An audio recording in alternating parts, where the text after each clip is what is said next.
नमस्कार, मैं हूं अमित शर्मा और आपके साथ फिर से मौजूद हूं कैपिटल खबर के खास कार्यक्रम स्पॉटलाइट विद सिद्धार्थ मिश्रा में। हमारे साथ हैं वरिष्ठ पत्रकार सिद्धार्थ मिश्रा जी। नमस्कार सर। नमस्कार अमित जी, नमस्कार जी। सर, आज हम बात करेंगे उपराष्ट्रपति जगदीप धनखड़ जी के उस बयान की जो उन्होंने कोर्ट के बारे में कहा है कि कोर्ट जो है वो राष्ट्रपति को निर्देश नहीं दे सकता है। पिछले दिनों जैसा कि अभी तमिलनाडु में हुआ, जहां पर कि कोर्ट ने राज्यपाल को कुछ निर्देश दिए थे। राज्यपाल के पास जो एक पॉकेट वीटो का अधिकार है, जहां पर वो कोई भी विधेयक अपने पास लेकर अनिश्चित काल तक के लिए रख सकता है। इस पर कोर्ट ने कई टिप्पणी की थी और राज्यपाल को कहा था कि वो एक निश्चित समय अवधि के अंदर इन विधेयक को वापस करें, और अगर वो राष्ट्रपति के विचारार्थ भी इन विधेयक को भेजते हैं तो वहां भी राष्ट्रपति के लिए भी कोर्ट ने एक समय सीमा तय की थी। अभी राज्यसभा के कार्यक्रम में जब उपराष्ट्रपति जगदीप धनखड़ बातचीत कर रहे थे, तब उन्होंने इसी मुद्दे पर बातचीत की और एक कड़ी टिप्पणी हम कहें तो उन्होंने की है। सर, इस पूरे मामले को, इस पूरे मुद्दे को आप किस तरह देखते हैं? अमित जी, ये जो तमिलनाडु गवर्नर वाला केस है और जिसमें कि सुप्रीम कोर्ट में तमिलनाडु की सरकार गई थी और ये कहा था कि भाई ये गवर्नर जो है जो हमारे लेजिस्लेटिव के पास किए गए बिल को कई सालों से दबा करके बैठे हुए हैं और इस पर कोई निर्णय नहीं हो रहा है, या राष्ट्रपति के पास जो गए हैं इस पर कोई निर्णय नहीं हो रहा है, तो इसके लिए वो रिलीफ मांगने के लिए गए थे। और सुप्रीम कोर्ट के बेंच, पारदीवाला साहब और माधवन, जस्टिस पारदीवाला और माधवन के बेंच ने वो एक आर्टिकल 142 है सुप्रीम कोर्ट के एक्स्ट्राऑर्डिनरी पावर का, उसके तहत इन्होंने ऑर्डर्स पास किए और ऑर्डर्स पास करने के पश्चात ऑर्डर्स पास किए और कहा कि ये बिल्कुल न्यायोचित नहीं था कि इन बिल्स के ऊपर इतनी देर तक बैठे रहे गवर्नर या उसके बाद राष्ट्रपति। तो इस पर उन्होंने आदेश में ये बात कही कि ये तो सारे ऑर्डर्स पास हो गए और उसके बाद 11 अप्रैल को गजट नोटिफिकेशन करके ये तमिलनाडु की सरकार ने वो 10 बिलों को जो है सो लागू कर दिया है, कानून बना दिया है। ये शायद भारत के इतिहास में पहली बार ऐसा हो रहा है कि एक स्टेट का कानून बिना गवर्नर के सिग्नेचर पे लागू हो गया। जी, पहली बार ऐसा हुआ है जी। जो ये पॉकेट वीटो को जो पावर्स की जिसकी आप बात कर रहे थे, जो पॉकेट वीटो की जो पावर्स, वो हमारा जो एक ढांचा है, देखिए हमारा जो फेडरलिज्म है, हम अपने फेडरलिज्म को यूनियन ऑफ स्टेट्स कहते हैं कि स्टेट्स मिल करके देश को बनाते हैं और कोई स्टेट कोई ऐसा कार्य ना करे जिससे कि वो संघ को क्षति पहुंचता हो, ऐसी स्थिति में वो पॉकेट वीटो का पावर राष्ट्रपति के पास जी। लेकिन तमिलनाडु के मामले में जो हुआ उसमें ये था कि देखिए, एक तो एक डिफरेंस ऑफ ओपिनियन गवर्नर के बीच में और लेजिस्लेचर के बीच में हो सकता है, बिलों को लेकर के बिल्कुल जस्टिफाइड हो सकता है और कानून के मापदंड पे हो सकता है, डिफरेंस ऑफ ओपिनियन पे हो सकता है। लेकिन तमिलनाडु में, या इसके पहले धनखड़ साहब जो वेस्ट बंगाल में थे गवर्नर, इन लोगों में ये देखा गया कि इन लोगों ने ना ही सिर्फ मतलब कि एक डिफरेंस ऑफ ओपिनियन रखा इसके ऊपर, क्या नाम है, कानून बनाने के ऊपर, लेकिन इन्होंने बड़े ही एक पब्लिक डोमेन में जो एक गवर्नमेंट के साथ, जो इलेक्टेड गवर्नमेंट है उसके साथ वैमनस्यता भी दिखाई और वहां पे इन्होंने जैसे उनके फंक्शंस में पार्टिसिपेट नहीं करना, वॉकआउट कर जाना, इस तरह की चीजें कई बार हुई।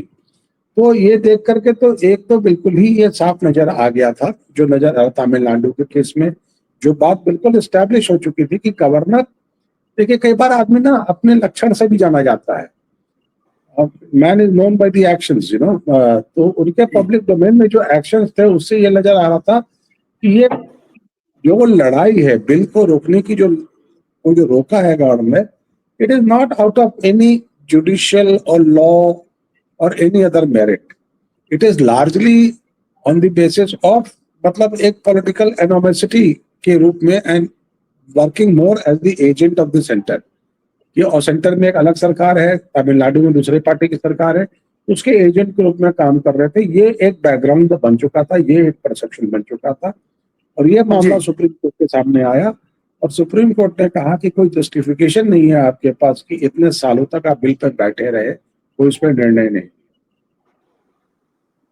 अब जी इसके लार्ज स्केल रेमिफिकेशंस होंगे। जो आपने पॉकेट वीटो की बात करी थी, उसके संबंध में ये कहना है कि उसका भी एक लार्ज स्केल रेमिफिकेशंस होंगे, और रेमिफिकेशंस ऐसे होंगे कि दूसरे मामलों में भी इसको अप्लाई किया जा सकता है।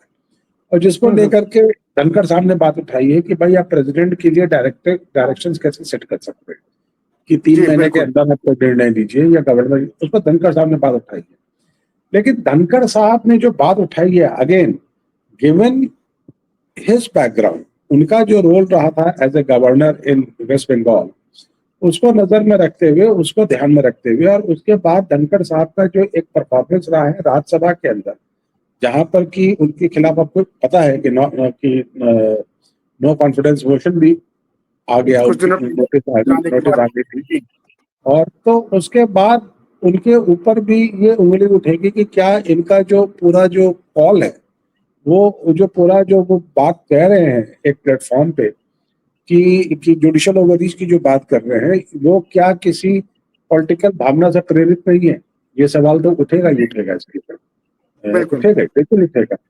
क्योंकि अगर ये सवाल, क्योंकि हुआ क्या है कि जैसे कि इनके सरकार के पूर्व अटॉर्नी जनरल, मोदी सरकार के पूर्व अटॉर्नी जनरल के वेणुगोपाल ने सपोर्ट किया है सुप्रीम कोर्ट के जजमेंट को।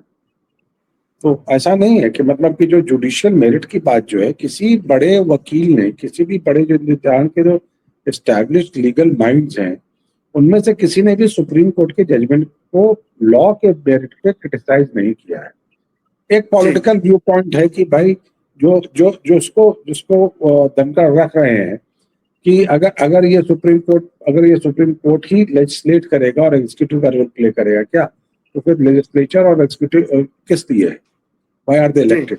अब यही सवाल तो लागू होता है तमिलनाडु के गवर्नर अरुण रवि के ऊपर कि भाई जब एक इलेक्टेड लेजिस्लेचर ने एक कानून को पास कर दिया है, और उस कानून को, एक बिल को पास किया और आपके पास भेजा है, या तो आप कारण बता करके उस बिल को रिजेक्ट कर दीजिए कि भाई इस मापदंड में, कानून के मापदंड में यह खरा नहीं उतरता, इसलिए हमने रिजेक्ट कर दिया इसको, या फिर उसको आप पास कीजिए, आप उसके साथ बैठे मत रहिए।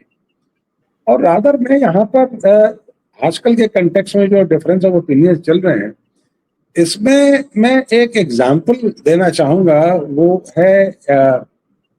वो है दिल्ली का। दिल्ली में जहां पर कि लेफ्टिनेंट गवर्नर के पास तो काफी ओवरराइडिंग पावर्स है, और दिल्ली गवर्नमेंट के पास इतने पावर्स नहीं है। लेफ्टिनेंट गवर्नर ने भी काफी अपने पावर्स का इस्तेमाल करके कई बार दिल्ली गवर्नमेंट जो थी, अरविंद केजरीवाल की जो गवर्नमेंट थी, उस पर कई बार उन्होंने रोक रुकावट लगाई। लेकिन सुप्रीम कोर्ट ने हमेशा से रिलीफ लेफ्टिनेंट गवर्नर को दिया। पिछले 4-5 साल का अगर आप इतिहास उठा करके देखेंगे तो अरविंद केजरीवाल तो हर एक मुद्दे के ऊपर सुप्रीम कोर्ट चले जाया करते थे, लेकिन सुप्रीम कोर्ट ने अरविंद केजरीवाल की सरकार को कभी कोई रिलीफ नहीं दिया। सारे जो जो निर्णय थे वो लेफ्टिनेंट गवर्नर के पक्ष में। तो फिर तो मैं ये कह सकता हूँ कि लेफ्टिनेंट की जो सुप्रीम कोर्ट का जो निर्णय है, का जो ऑर्डर है, वो किसी राजनीति से प्रेरित नहीं है या किसी पक्षपातपूर्ण रवैये से प्रेरित नहीं है। वो लॉ के मेरिट पे बेस्ड है, और जो लॉफुल है उसके बारे में उन्होंने बात की है।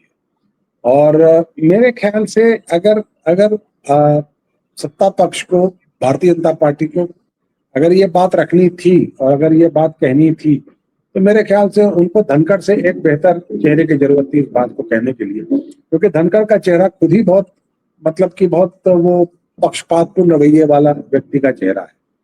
तो ऐसा मेरा मानना है। जी।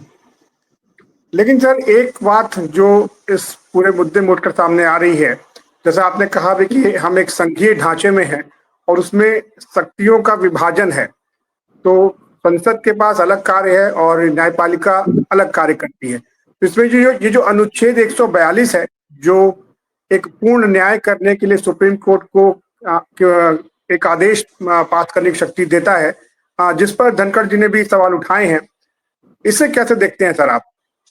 ये देखिए, ये जो कॉन्स्टिट्यूशन बनाने वाले लोग थे, उन्होंने एक परिकल्पना उस समय की होगी कि इस तरह के सिचुएशन भी आ सकता है कि जी, जबकि अलग अलग पॉलिटिकल बैकग्राउंड, अलग अलग पॉलिटिकल पार्टीज रूल करेंगी स्टेट्स में और सेंटर में, उनके बीच में पॉलिटिकल डिफरेंसेस हो सकेंगे, उनके बीच में पॉलिटिकल कॉम्बिनेशन परमुटेशंस कॉम्बिनेशंस हो सकेंगे, हो जाएंगे।